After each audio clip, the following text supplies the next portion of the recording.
Welcome to the Slop Farm. Enjoy the video. In this video, I will show you how to remove a Subaru Forester tail light. First, gather your essential tools. You'll need a Phillips head screwdriver, a flathead screwdriver, and a plastic trim removal tool. Having a clean cloth nearby is also helpful for wiping away any dirt or debris as you work.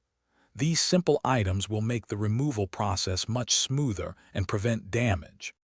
Next, open the rear hatch of your Forester to gain access to the tail light assembly. Look inside the hatch area, near the tail light, and you'll find two retaining bolts. These are usually covered by a small plastic trim panel. Use your plastic trim removal tool to carefully pry off this panel, exposing the bolts underneath without causing any scratches. Now, use your Phillips head screwdriver to unscrew the two retaining bolts you just exposed. Once the bolts are out, gently but firmly pull the entire tail light assembly straight back, away from the vehicle. It might feel a little snug, but it will come free.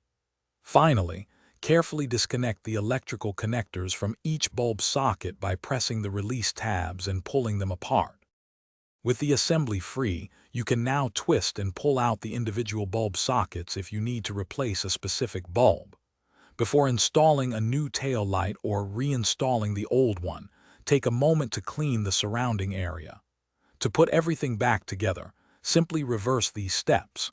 Connect the electrical, push the assembly into place, secure the two bolts, and replace the trim panel. Thanks for watching. Consider subscribing if we helped you today.